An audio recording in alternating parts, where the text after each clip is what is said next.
Bargains top with friendly and reliable staff. Come to S. Kumar Variety Store. We plan for every major life event, from birthday parties to baptisms, and celebrating a life well lived deserves the same thoughtful planning. Beacon's Rest Easy plan is designed to give your loved ones the comfort of knowing that they can do just that. With no underwriting and cover for up to 6 family members that includes certain injuries, this plan can be yours for as little as 75 cents per day. Call us at Beacon or log on to beacon.co.tt for more info today. All right, definitely Power 95. Scratch Master with you, and we inside of the ladies' room. And right now, it is a pleasure of mine to welcome a lady that I got to say I've learned a lot from. All right, a hell of a lot from my time in Barbados. And it's a pleasure to have you on the show this morning. Media personality, athlete, and Alex, according to your Instagram, you have here International Woman of Mystery. Right? Alex, good morning. Morning, Scotty. Can you hear me? Testing, 1, 2. Now we are testing. We good, man. We good. We real good. What's going on, brother? What a touching introduction. That's nice. Yeah. I learned a lot from you too. We had some great years together. Yeah, we definitely did have some great years together. Now, you're doing lots of things right now. You know, I'm seeing you on my television, right? Yes, I'm seeing you on my television, covering all these different sporting events and so on. First and foremost, with COVID last year, were you like me to think that when COVID hit, this thing was only going to last for 2 weeks? I mean, I keep waking up and saying, wait. We're still talking about this? This is still going on? It's this brings new meaning to the term Groundhog Day. Every day is the same day. I cannot believe we are still here. And I would like to take the opportunity to encourage everybody to get vaccinated. There are countries that have, not gone back to normal, but gone back to living. Going back to living is right. There as soon as possible, please, and thank you. I'm not getting any younger. Thank you. You're not getting any younger.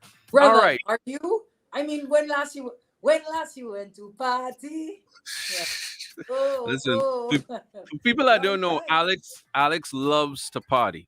Right? Yeah. You're very social. You love to party and dance and everything like that. So I could imagine the struggle right now where your liberties have been, impinged upon. Well, not only and that sounds like a very sort of indulgent thing to talk about. People are dying and losing their work, and you're talking about parties. But I think we can agree that one of the areas in our global health that has been most impacted is our mental health. And, learning more and more about how to stay well for myself, I realized that finding joy, making sure my spirit feels joy is a part of my wellness routine. So we all have to find our thing. Dancing is certainly one. So believe me, a lot of parties go on in my living room. But the thing about it is with what we do, mental health is so important. It's not mental fatigue is a thing. It's not so much physical, but definitely to stay creative and to stay aware of what it is we're doing and on top of our game.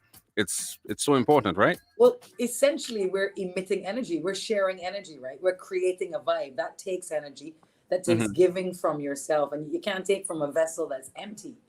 That is true. It's funny you said not so much physical, but more emotional, because I would say if we're talking about the Olympics at Tokyo, Japan, I would say it was both physical and emotional, because the Olympics are 24 hours a day, 7 days a week until they're done. So in fact, I saw the BBC did a documentary on the kind of stamina journalists have to have throughout the Olympics. Interesting. I'm looking at my notes now, and that was what I was about to get to. You recently covered the Olympics in Tokyo, right? And describe that experience for me, because one thing I noticed you said is that their culture is different across there. And there were certain things that you were really impressed with how they did certain things. Yeah, well, Scratch, this was my first Olympics. And I remember before I was leaving, I thought that what would impact me the most, what would impress me the most is being at an Olympics. But because this Olympics was in Tokyo, Japan, what affected me the most was Japan and the Japanese culture. There are not many places. I feel I'm a pretty well traveled woman. Of course. Canada, lived in London, been all over the world. I see a lot of things already. I've never Right. been to Japan, right? Never been to Japan. And that is a special place. I mean, I guess you know that if you know anything about their culture with, anime or even, I don't know, is Kung Fu Japanese? I don't know. I can get myself in hot water here. But anything that you think about with Japanese culture, it's kind of cool, old school, very revered, respected. And when I got there, the experience of Japanese people really overwhelmed me. How kind, polite, disciplined, orderly. When anybody had to interact with you, after that interaction, you just felt seen, you felt appreciated, you felt respected. I thought that was ironic. I never heard anyone talk about, respect. We say all the time in the Caribbean, respect. They say the word, but they really show respect to one another. That's interesting. Now, how challenging was the Olympics without crowds? Well, we thought it was going to be extremely challenging. And in fact, the first couple of features we made, we referenced that fact a lot. We said, we did some things where, some early football games and those kind of things, sports like that probably thrive more on the crowd.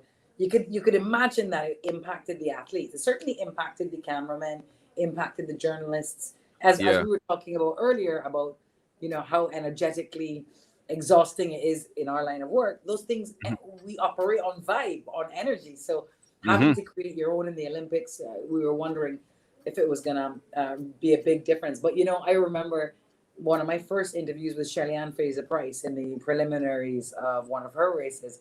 I asked her, so Shelly, I mean, she's been to so many Olympics. I said, could you really feel the difference there with no crowd? And then she sort of turned her head and was like, oh, yeah. No. Me never realized. She didn't realize the crowd wasn't there. That's exactly right. A couple of reasons. I think track and field, when it comes down to it, they are so focused. They've got 10 of their best seconds to use in the best way they can. So when they go into the zone, maybe it's not so much. And then also, again, the genius of the Japanese. They are so incredibly artistic and design savvy and clever that when you walk into the arena, the seats of the Olympics were kind of speckled colored, like maroon, green, beige. So all the speckled seats around the auditorium made it look like there was activity. It tricked your eye. So it didn't look like just some dead, empty stadium, right? Yeah, I noticed that. Backing track. You know how they have backing track at big sporting events? I know that. Yeah, I noticed that. So, that famous race. Now, when Olympics comes, every island would rep their own. Like, Grenada would rep Karani James. Barbados. Yeah, and so on and so forth. Right. There was a lot of attention with the track and field with Jamaica. Now, that relay, I believe you witnessed it firsthand, right? Yeah, with, I did. Brianna Williams, Elaine Thompson, Shelly-Ann. Right, the 4x100. Describe that for me. I just want to add to the people in Grenada. You picked up Karani James. I would like to add Lyndon Victor, who's one of my favorite in the world now. Yes. All right, that 4x1. That 4x1 was extraordinary. As you know, enough things were going on at that time anyway. Elaine Thompson, Hera, just bullying everybody on the track. Gossip and rumors about what's going on with Shelly and Elaine. Sherika Jackson running these new distances, this Olympics for the first time. And of course, Brianna Williams, the young hotshot Jamaican, she would be doing the first leg. So there was lots of anticipation and nervousness, or at least I was nervous because I knew that this was a big expectation for a gold medal for us. When I say us, I mean Jamaica, meaning the region. Yes. I remember walking into the arena that day, to the stadium, walking past the TVJ, because Television Jamaica, TVJ had a crew there. The Gleaner had a few people, the Jamaica Gleaner. So, there was a lot of Jamaican contingent specifically, remembering I was there with Sportsmax from a Caribbean perspective. Correct. So I walked past the TVJ guys and I was like, boy, big night tonight, guys. Good luck. And Oral, the cameraman, turned to me and said, yo, we don't need no luck. And I thought to myself, that is so Jamaican. It couldn't be more Jamaican. And he was damn right. We don't need no luck. Yeah. How would you say, with not having crowds and so on, the athletes that didn't perform as well as they wanted to. How did they handle that emotional roller coaster?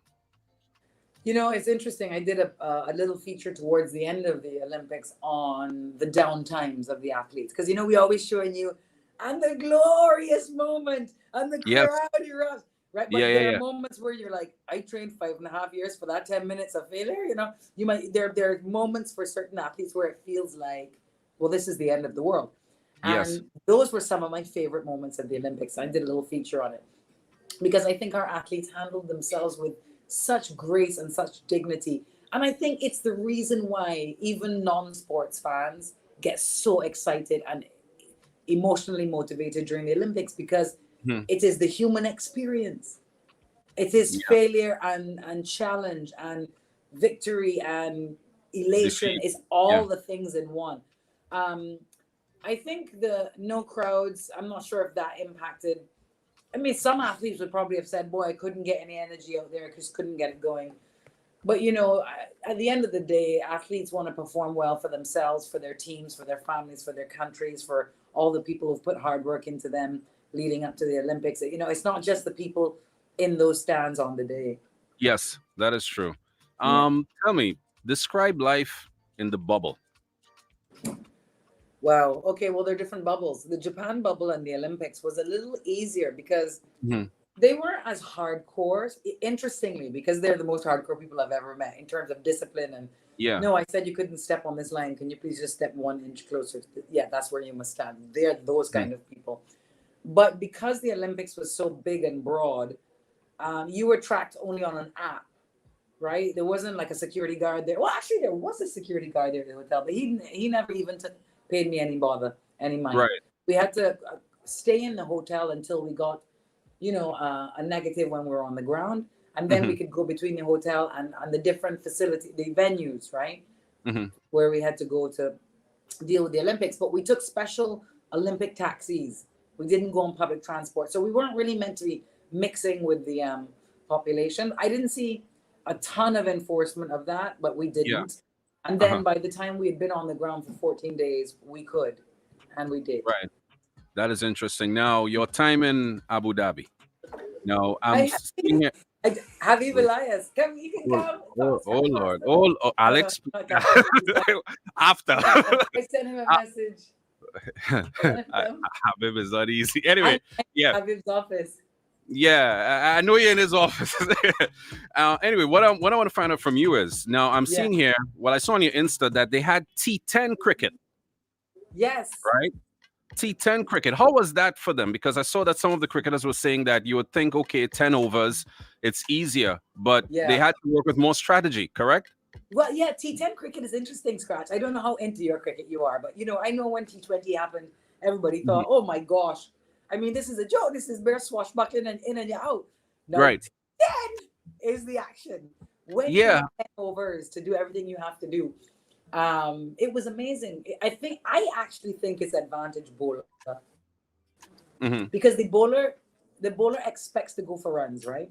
So he comes in with a kind of a different mindset, bowls with more courage. He's not so frightened to get hit. Yeah. So it kind of gives him some more options, I think, him or her. And then the batsman doesn't have many balls to get going. Boom, bam, bam.